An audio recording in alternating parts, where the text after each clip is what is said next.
வீட்ல வந்து கொஞ்சம் வயசானவங்க இருக்கிறாங்கன்னா, இந்த மாரி பேசினா அது வீட்ல இருக்கக்கூடிய மத்தவங்களுக்கு என்ன இப்படி பேசுறாங்களே அப்படின்ற ஒரு இது இருக்கும். நீங்க சொல்றது ரைட்டுமா. இதை வந்து சேட்டலைட் டிவியில பேசுறதுன்னு வச்சுங்க, எல்லாம் ஹாலில் உட்காந்து பார்த்துக்கிட்டு இருக்காங்க. இது வந்து யூடியூப்ல பேசுறோம். யூடியூப்ல வந்து உட்காந்துட்டு ஒரு ஆள் தான் பார்த்துக்கிட்டு இருக்கிறாங்க, அந்த குரூப் பார்த்துக்கிட்டு இருக்கிறாங்க. எங்களுக்கு பாராட்டி வந்திருக்கிற கடிதங்கள் பார்த்தீங்களா, 10,000க்கு மேற்பட்ட கடிதங்கள். ஒரு பிரபல நடிகை வந்து எங்கள் அண்ணன் மந்திரியாக இருக்கும்போது எங்கள் வீட்டுக்கு அடிக்கடி எல்லா சினிமா நேரங்கள்லாம் நிறையா வருவாங்க. அவங்க வந்து நான் டக்குன்னு எந்திரிச்சு உள்ளே போயிடுவேன். ஏன்னா அவங்களுக்கு ஒரு சங்கடம். மந்திரியை பார்க்கறதுக்கு வர மாதிரி இந்த டாக்டருக்கு பார்க்கறதுக்கு வந்து உங்கள் பேர் எங்கள் அண்ணனுக்கு வந்தது கொஞ்ச நாள். அப்படி சொன்னால் தலைவலியாக இருக்கடா அப்படின்னு வச்சுக்கிட்டு ஆக்ட்ரஸ் எல்லாம் பயப்படுறாங்க. நம்ம ரெண்டு பேரும் பேச்சுக்கிறது மட்டும் தப்பாக நினச்சிக்குவாங்க. இதில் என்ன பண்ணுறோன்னா உண்மைகளை மறைக்கிறோம். எனக்கு கேஸ் எப்படி வரும் தெரியுங்களா? நிறைய நடிகைகளை பத்தி பேசும்போது நடிகைகளை வந்துட்டு இப்போ ஆல்ரெடி பல பேர் பல விதத்துக்கு சொல்லிட்டு இருக்கிறாங்க. எனக்கு அதை சொல்றதுல எனக்கு விருப்பம் இல்லை. ஆனை மாத்திரம் கை காட்டிட்டீங்க. அதே இந்த ஹேமா கமிட்டின்னா தான் கேட்கும். அவங்க குடும்பம் என்ன நினைக்கும், மோகன்லாலுடைய மனைவி என்ன நினைப்பாங்க, மோகன்லாலுடைய மகன் என்ன நினைக்கும், அவங்க சொந்தக்காரர்கள் மோகன்லாலை பற்றி என்ன நினைப்பாங்க. 19 அடிச்சு தள்ளிட்டீங்க. அவர் ஏன் ரிசைன் பண்ணார்? குற்றமுள்ள நெஞ்சு துருங்குறது அடி நிமித்திக்கிட்டு போற. இந்த குற்றத்தை யாருக்கிட்ட பண்ணாரு? உங்கள்கிட்ட தானே பண்ணாரு. சார் நீங்களே எப்படி பேசுனா எப்படி சார்? யோசிமா சார், நான் பார்த்தா அதை நான் பார்த்துக்கிறேன். என்ன சொல்கிறேன்? சரி சார், கொஞ்சம் ஜாக்கிரதை சார். வந்தார். அவங்க வந்து குற்றச்சாட்டு ஒன்று சொல்லலையே. இந்த பத்திரிகைக்காரர்கள்ட்ட அதான் கேட்டேன், ஊடகங்கள்கிட்ட அதான் கேட்டேன். மோகன்லால் படத்தை போட்டியே, ஏன் அந்த குற்றச்சாட்டை அந்த நடிகையை ஏன் போடல? பாதுகாத்துறியா? நடிகைகளுக்கு வந்து நடிகர்களால பாலியல் ரீதியான துன்புறுத்தல் இருந்திருக்குதோ அதே போல நடிகருக்கும் நடிகையால பாலியல் துன்புறுத்தல் இருந்துருக்குங்களா? சிவகுமாரனுடைய இதில் எழுதும்போது நெருக்கமான காதல் காட்சி எடுக்கிறாங்க ஒரு படத்தில். சிவகுமாரும் ஹீரோயின் நடிக்கிறாங்க. இந்த சீன் முடிஞ்சோடனே டைரக்டர் கட்டுன்ட்டார். அந்த நடிகை என்ன சொன்னான்னா, அதுக்குள்ளார ஏன் சார் கட்டுன்னு சொன்னாங்க. சிவகுமார் வாழ்க்கையில் நடந்து அந்த பாலியல் துன்புறுத்தல் சிவகுமாருக்கு வருது இல்லையா? கட்டி பிடிச்சி கிஸ் பண்ணுற மாதிரி சீன். அந்த சீன் எடுக்கிறாங்கடா, அதை கேமராவெல்லாம் வச்சு எடுத்துக்கிட்டாங்க. இந்த கிஸ் பண்ண ஆரம்பிக்கிறாங்க. டைரக்டர் கட்டுங்கிறாரு, வளர மாட்டேங்குது. 2 தடவை கட்டுங்கிறாரு, கேமரா. இதெல்லாம் சினிமா உலகில் நடந்தது. ஒரு சினிமாலேயே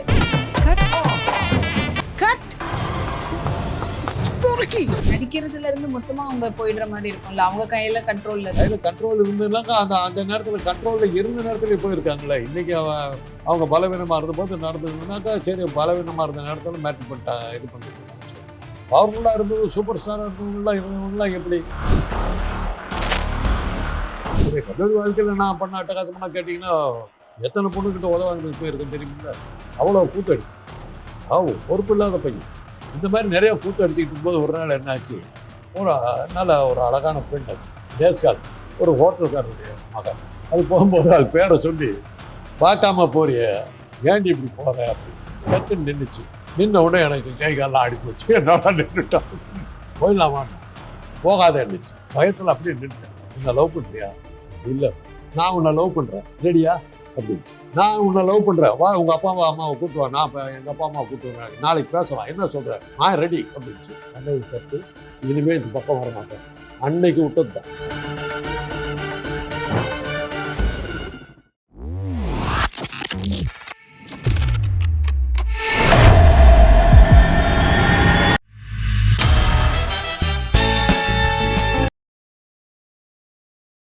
பொதுவாகவே இப்போ நம்ம வீட்டில் வந்து கொஞ்சம் வயசானவங்க இருக்கிறாங்கன்னா, இந்த மாதிரி பேசினா அது வீட்டில் இருக்கக்கூடிய மற்றவங்களுக்கு என்ன இப்படி பேசுகிறாங்களே அப்படின்ற ஒரு இது இருக்கும். நீங்கள் சொல்கிறது ரைட்டுமா. இதை வந்து சேட்டலைட் டிவியில் பேசுறதுன்னு வச்சுங்க, எல்லாம் ஹாலில் உட்காந்து பார்த்துக்கிட்டு இருந்துருப்பீங்க. இது வந்து யூடியூப்பில் பேசுகிறோம். யூடியூப்பில் வந்து உட்காந்துட்டு ஒரு ஆள் தான் பார்த்துக்கிட்டு இருக்கிறாங்க, அந்த குரூப் பார்த்துக்கிட்டு இருக்கிறாங்க. எங்களுக்கு பாராட்டி வந்திருக்கிற கடிதங்கள் பார்த்தீங்களா, 10,000க்கு மேற்பட்ட கடிதங்கள். டாக்டர் ஒரு பொக்கிஷம், அவரை பாதுகாக்க வேண்டும். இவ்வளோ ஒரு ஞாபக சக்தியோடு, இவ்வளோ ஒரு தைரியத்தோடு பேசுகிற ஆண்மகனை நான் பார்த்ததே இல்லை. டெஃபினெட்லி நீங்க போல்ட்னஸ்க்கு பேர் போனவர். அதுல எங்களுக்கு அது வேற விஷயம். இது அதாவது திட்டுறவனை கூட நம்ம வந்து சந்தோஷமா நம்பலாம். இந்த பாராட்டி பேசுறதை வச்சுக்கிட்டு நம்ம போயிடக்கூடாது. அது எப்பவுமே ஆபத்து. அதுக்கு நான் மயங்கிறதில்ல. ஆனால் இது என்னுடைய தொழில், என்னுடைய துறையே அந்த மாதிரி துறை. நான் தான் முதல்ல உங்களுக்கு சொன்னேனே, நான் வந்து ஹலோ அப்படின்னு சொல்லி ஒருத்தனை பார்த்து கை கொடுத்தேன்னாக்கா, இந்த டாக்டர் உனக்கு எப்படா தெரியுதுங்கிறது தான் வரக்கூடிய பிரச்சனை. என் தொழில் அந்த மாதிரி. ஒரு பிரபல நடிகை வந்து எங்கள் அண்ணன் மந்திரியாக இருக்கும்போது எங்கள் வீட்டுக்கு அடிக்கடி எல்லா சினிமா நட்சத்திரங்கள்லாம் நிறையா வருவாங்க. அவங்க வந்தால் நான் டக்குன்னு எந்திரிச்சு உள்ளே போயிடுவேன். ஏன்னா அவங்களுக்கு ஒரு சங்கடம் வரும். இந்த டாக்டரை பார்க்குறதுக்கு மந்திரியை பார்க்குறதுக்கு வர மாதிரி இந்த டாக்டருக்கு பார்க்குறதுக்கு வந்து பேர் எங்கள் அண்ணனுக்கு வந்தது கொஞ்ச நாள். அவர் சொன்னால் தலைவலியாக இருக்கடா ஒன்று வச்சுக்கிட்டு ஆக்ட்ரஸ் எல்லாம் பயப்படுறாங்க. ஒரு பிரபல நடிகை அவங்ககிட்ட ரொம்ப நேரம் பேசிக்கிட்டு இருந்தாங்க. அவர் கணவர் எனக்கு ரொம்ப வேண்டப்பட்டவர்.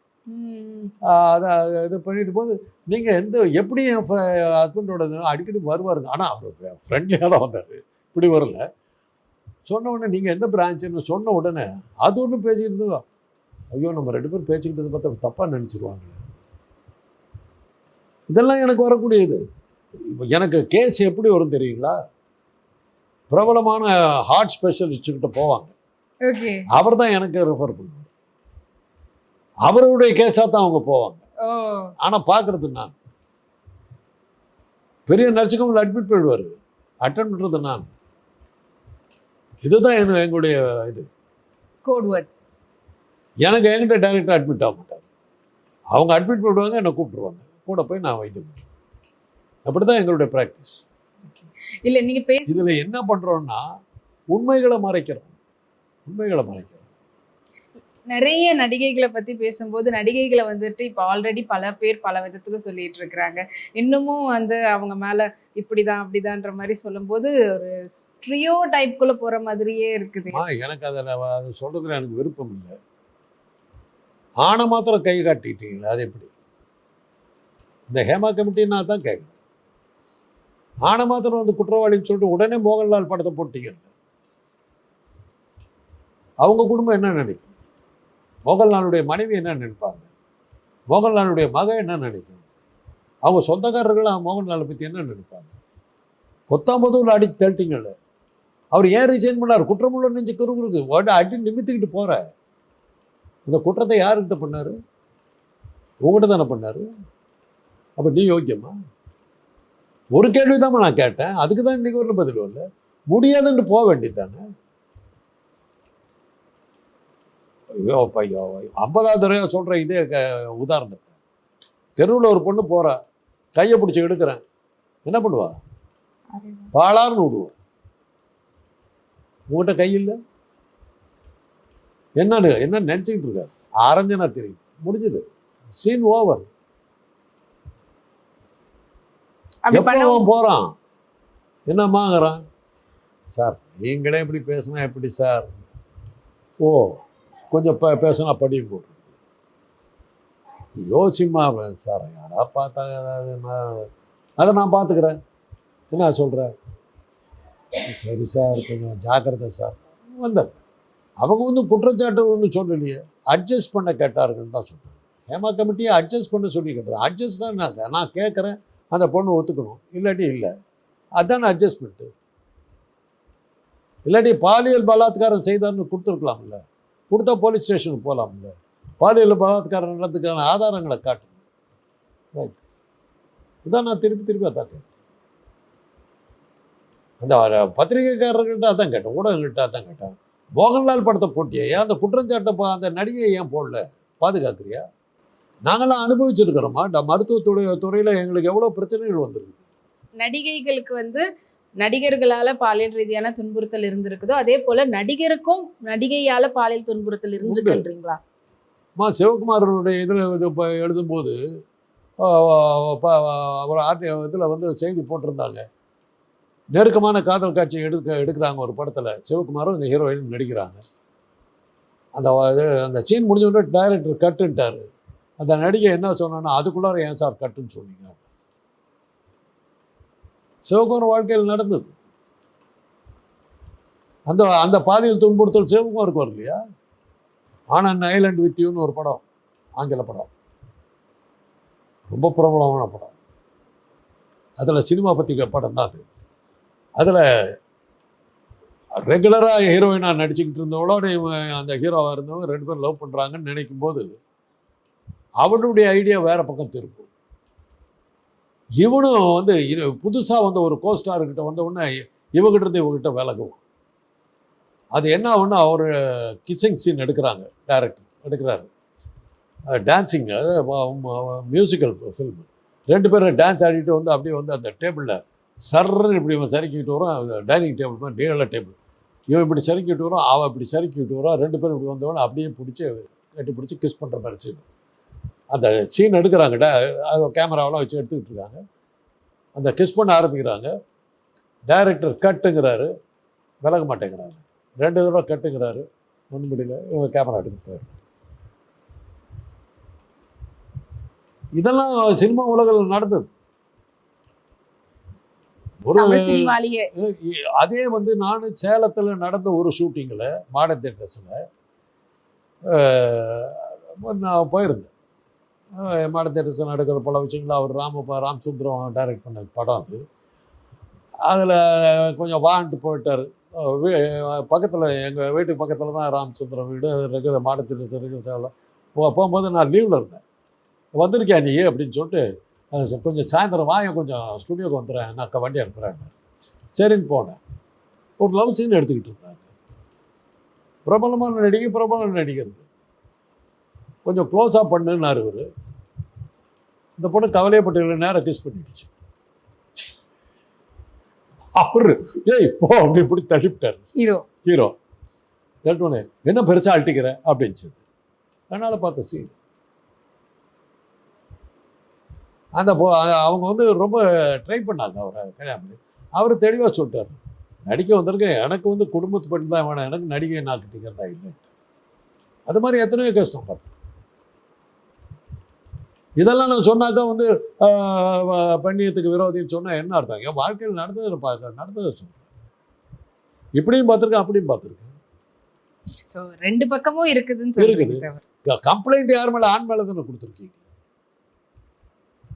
அவங்களுடைய டாமினன்ஸ் 2019ஆம் வருஷத்துல நடந்த ஒரு விஷயத்துல 2024 வரை ஏமாந்த நடிகர்கள் வாய மூடிட்டு இருந்தாங்க. அதுதான் என் கேள்வி. அவங்களுக்கு தொழில் நடிக்கிறதுல இருந்து மொத்தமா அவங்க போயிடுற மாதிரி இருக்கும்ல, அவங்க கையில கண்ட்ரோல்ல. ஆக கையில கண்ட்ரோல் இருந்ததுனாக்கா அந்த நேரத்துல கண்ட்ரோல்ல இருந்த நேரத்துல போயிருக்காங்களே. இன்னைக்கு அவங்க பலவீனமா இருந்த போது நடந்ததுனாக்கா சரி, பலவீனமா இருந்த நேரத்துல மேட்ரு பண்ணிட்டாங்க, இது பண்ணிட்டு இருக்காங்கன்னு சொல்லலாம். பவர்ஃபுல்லாக இருந்தவங்க, சூப்பர் ஸ்டாராக இருந்தவங்களாம் எப்படி? அவங்களுடைய ஆரம்ப காலம்னும் போது அந்த காலத்திலேயே பாட்டெல்லாம் இருந்ததுமா. திரௌபதி தண்ணி துயரை உறிந்தான் அந்த காலம், பெண்ணை தொட்டு பார்த்தா சுட்டுப்படுவான் இந்த காலம். 1950 வந்த நல்லா தம்பி படத்தில் NS கிருஷ்ணன் டி.ஏ. மதுரம் பாடின பாட்டு. அண்ணா கதை வசனம். அதனால் இதெல்லாம் காலாகாலமாக இருக்கிறது. பெண்ணை தொட்டு பார்த்தா சுட்டுப்படுவான் அந்த இந்த காலன்ற அளவுக்கு நம்ம வந்து இதை கொடுத்துருந்தோம். முடியாதுன்னு சொல்லிட்டாங்க, என்னமா பண்ண முடியும்? என்னுடைய கல்லூரி வாழ்க்கையில் நான் பண்ண அட்டகாசம்னா கேட்டிங்கன்னா, எத்தனை பொண்ணுக்கிட்ட உதவாங்கிறதுக்கு போயிருக்கேன் தெரியுமில்ல. அவ்வளோ கூத்தடிப்பேன். பொறுப்பு இல்லாத பையன். அந்த அட்டகாசம் அப்படியே இந்த ஜூனியர் பொண்ணுங்க, கிளாஸ்மேட்டுக்கிட்ட ஒம்புக்கு போக மாட்டேன். ஜூனியர் பொண்ணுக்கு போச்சுன்னா, ஏடி பார்க்காமே போறிய, ஒருத்தன் உக்காந்துருக்கு, கொஞ்சம் கூட சட்டை போட மாட்டியா, ஐ லவ் யூ டீப்பேன். திமிரு அதுங்க தலையை குடிஞ்சிட்டு போயிட்டே இருக்கும். இந்த மாதிரி நிறையா கூத்து அடிச்சுக்கிட்டு இருக்கும்போது ஒரு நாள் என்னாச்சு, ஒரு அழகான பெண், அது டேஸ்காலர், ஒரு ஹோட்டல்காரருடைய மகன். அது போகும்போது அது பேரை சொல்லி, பார்க்காம போறிய, ஏண்டி இப்படி போகிற அப்படின்னு. டக்குன்னு நின்றுச்சு. நின்ன உடனே எனக்கு கை காலெலாம் ஆடி போச்சு. என்னால் நின்றுட்டான். கூட பசுபதினு என் ஃப்ரெண்டு. போயிடலாமான்னா, போகாத இருந்துச்சு. பயத்தில் அப்படியே நின்றுட்டேன். என்ன லவ் பண்ணுறியா அப்படின்ச்சு. சொல்லு, என்ன லவ் பண்ணுறியா அப்படின்ச்சு. இல்லை, நான் உன்னை லவ் பண்ணுறேன், ரெடியா அப்படின்ச்சு. என்னம்மா நீ பாட்டி இப்படி சொல்லு, நான் உன்னை லவ் பண்ணுறேன், வா உங்கள் அப்பா அம்மாவை கூப்பிட்டு வா, நான் இப்போ எங்கள் அப்பா அம்மாவை கூப்பிட்டு வரேன், நாளைக்கு பேசலாம், என்ன சொல்கிறேன், நான் ரெடி அப்படின்ச்சு. பண்ணது தப்பு, இனிமேல் இந்த பக்கம் வரமாட்டேன். அன்னைக்கு விட்டது தான். இப்போவும் சொல்கிறேன், முழங்கால் கீழே தரையில் இருந்தனா இல்லையானே தெரியல, வேட்டான்னு நடுக்குது கால், ஆடுது. அவர் நின்றுட்டு திரும்பி பார்த்து ஐ லவ் யூ உடனே இன்னைக்கு அதை நினச்சா கைகாலெலாம் ஆடுது. பசுபதி சொல்கிறான், டேய் எப்பேற்பட்ட ஆபத்தில் நம்ம சிக்கிக்கிறதுக்கு இருந்தோம், தப்பிச்சோண்டா, இனிமேல் அந்த வேலையே ஆகாது. படிக்கிற காலத்தில் த்ரில்லுமா, சுந்தர் ராகவன் எங்களுடைய சீனியர் ஒருத்தர் இருப்பார், எங்களுக்கு கிளாஸ் எடுப்பார், எப்படி ஒரு பொண்ணை போய் அட்ராக்ட் பண்ணுறது அப்படிங்கிறது. கிளாஸ்ல இதெல்லாம் எடுப்பாங்களா? மெடிக்கல் படிச்சோமோ இல்லையோ இதெல்லாம் நிறையா பண்ணிகிட்டு இருந்தோம். என்ன சொல்லுவார், என்ன அப்போல்லாம் வந்து இங்கிலீஷ் நாவல் படிக்கிறது ஒரு பெரிய கிரேஸ் இல்லை. அப்போ அது பர்டிகுலராக டிடெக்டிவ் நாவல்ஸ், பெரி மேசன் நாவல், அகதா கிறிஸ்டி நாவல், எட்கார் ஆலன் போ இவங்க போன்ற நாவல்கள்லாம் ரொம்ப ஃபேமஸ் அப்போது. அதனால் பஸ் ஸ்டாண்டில் போகும்போது ஹாஸ்டலு நடந்து போகலாம், வேணும்னு ஒரு பஸ் ஸ்டாண்டில் போய் நிற்போம். அந்த நாவல் அப்படி முன்னாடி வச்சுக்கிட்டு அந்த லேடிஸ் நிற்கும், அப்படி ஸ்டைலாக இப்படி இப்படி அந்த நாவலை பார்க்குறாளான்னு பார்த்துட்டா அவள் கண்டிப்பாக கேட்பாள், இது என்ன நாவல் நல்லா இருக்குது. 2 நாள் அது மாதிரி எடுத்து போயிட்டோம்னா அவளுக்கு ஒரு இது வரும். அந்த நாவலை கேட்பான், அந்த நாவலை கொடுக்குற மாதிரி எக்ஸ்சேஞ்ச் பண்ணி அதிலிருந்து லவ்வை டெவலப் பண்ணலான்னு ஒரு ஐடியா கொடுத்தாரு. ஒருத்தி வந்து கேட்கல, அது வேற விஷயம். லெண்டிங் லைப்ரரியில் காசு செலவு பண்ண தான் மிச்சம். அந்த நாவலை படித்தான்னு கேட்டாங்க, இங்கிலீஷ் படித்தா புரியாது, அதுவும் கிடையாது. அந்த நாவல் பேரை தவிர, பெரி மேசனுங்கிற பேரை தவிர ஒரு நாவல் கூட நான் படித்ததில்லை. அகதா கிறிஸ்டி நாவல்லாம் ரொம்ப நல்லா இருக்கும்பாங்க, அதெல்லாம் என்னன்னு கூட தெரியாது. அதெல்லாம் சினிமாவாக வந்தபோது பார்த்துருக்கோம். இங்கிலீஷ் நாவல் படித்ததே கிடையாது, படித்தா புரியாது, அவ்வளோதான் நம்ம நாலேஜ். அதெல்லாம் ஃபெயிலியர் ஆகிடுச்சு. இந்த மாதிரி நிறைய டெக்னிக். இல்லை உங்கள் ப்ரொஃபஸர் உங்களுக்கு சொல்லி கொடுத்த மாதிரி நீங்கள் உங்கள் ஸ்டூடெண்ட்ஸ்க்கு சொல்லி தெரிஞ்சிருக்கிறீங்க. இதெல்லாம் இருக்கிறான் அதெல்லாம் சொல்லும்போது இதெல்லாம் அடிபட்டு தானே வந்திருக்கேன், ஜாக்கிரதை சொல்லிவிடுவேன். அவனுக்கும் சொல்லிடணும்ல, தேவையில்லாமல் படம் செலவு பண்ணிட்டு இருக்கக்கூடாது. இல்லை இன்னைக்கு அந்த பசங்க அப்படி இல்லைம்மா, இன்னைக்கு அந்த பசங்கள்லாம் ரொம்ப சாதாரணமாக இருக்காங்க. இல்லை முத்தர் அவர்கள் இது வந்து ஒரு அவருடைய பாணி அப்படின்னு வச்சுட்டாலுமே இந்த மாதிரி பல பிரபலங்கள் கிட்ட, அதுவும் எஸ்பெஷலி ரொம்ப வந்து பாசிட்டிவாக தெரிகிறவங்களை வந்து நெகட்டிவாக எப்படியாவது அவருடைய இன்டர்வியூவில் காட்டணுன்றதுக்காக பல இன்டர்வியூவில் அவர் நிறைய பேர் பண்ணியிருக்கார். எஸ்பெஷலி திருமா அவர்களை வந்து ஒரு வாட்டி இன்டர்வியூ எடுக்கும்போது நல்லா போயிட்டு வந்து திடீர்னு அந்த இடத்துல தேவையில்லாமல் நடிகையுடைய பெயர் சொல்லி அவங்கள விரும்புனீங்களாமே அப்படின்னு சொல்லிட்டு மீனா அவர்களை. ஸோ அது வந்து அந்த இடத்துல தேவையில்லாத ஒரு விஷயம், அது அந்த இடத்துல ட்விஸ்ட் பண்ணணுன்றதுக்காக ஒரு வே பண்ணார். ஸோ அவருடைய இதுவே எப்போ பார்த்தாலும் இப்படி தான் பண்ணிட்டு இருக்கு. அவருடைய பாணியே அதுதாம்மா, அவருடைய பாணியே அதுதான். தேவதாசிகளை பற்றி என்ன பேச வச்சார், அது ஒரு பெரிய பிரச்சனையை உருவாச்சு. அதில் என்னன்னா, நம்ம அதில் பாசிட்டிவாக சொன்ன பல விஷயங்களை வந்து இந்த இன்டர்வியூவில் கூட வந்து தேவடியாங்கிற வார்த்தையை நான் பயன்படுத்தினேன். அந்த படத்தில் அந்த சீன் வருது, ஹரிதாஸ் படத்தில் மன்மதலிலே வென்றார் பாட்டில் அந்த நீங்கள் போட்டு பாருங்கள், புலிமூட்டை ராமசாமி க்ளீனாக சொல்லுவார்.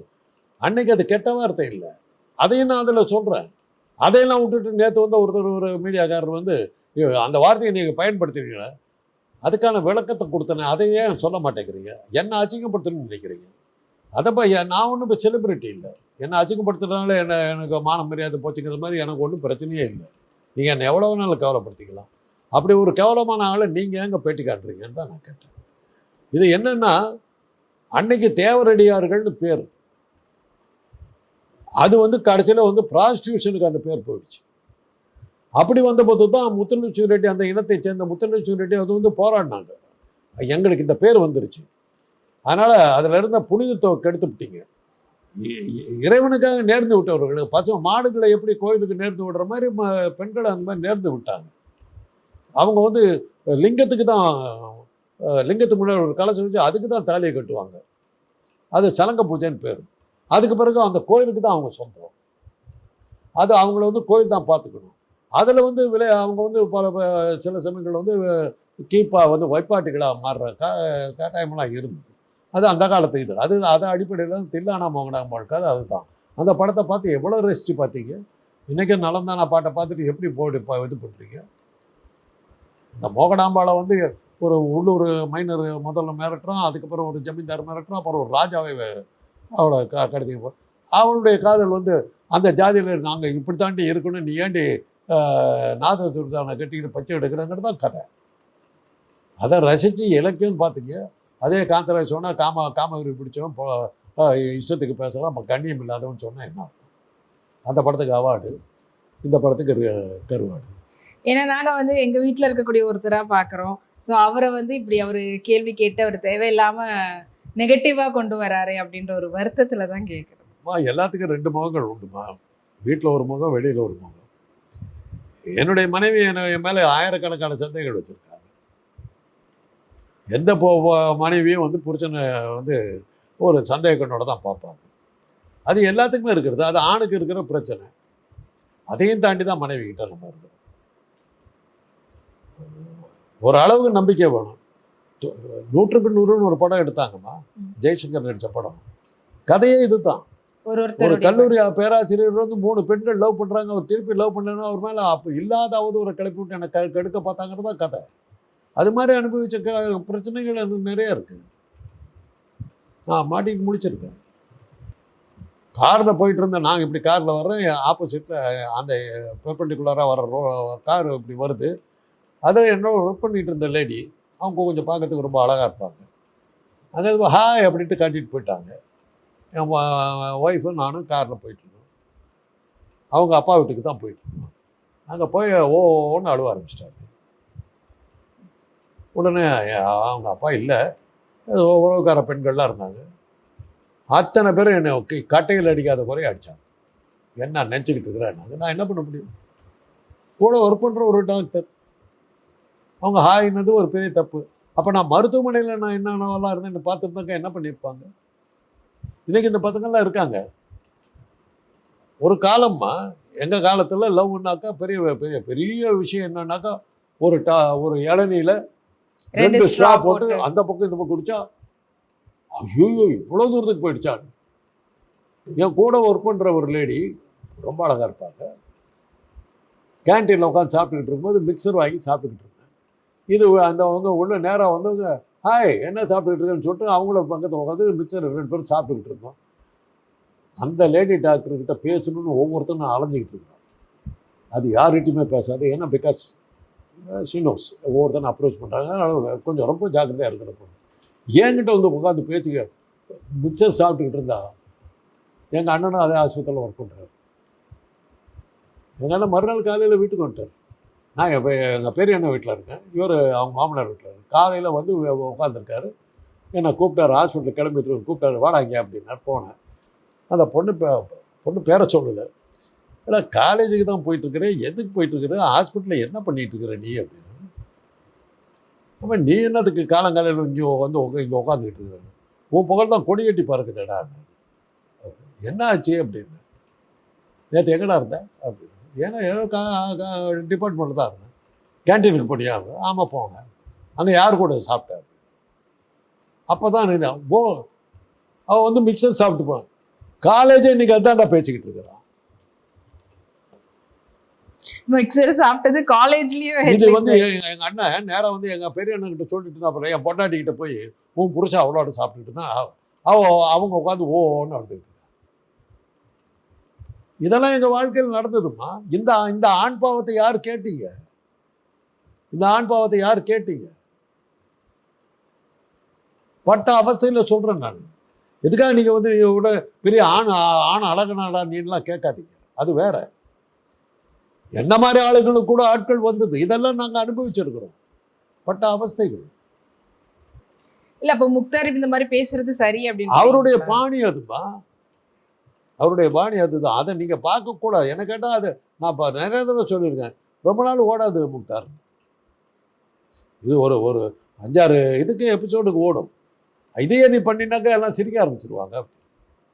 It will become a comedy show. ரொம்ப நாள் இது ஓடாது.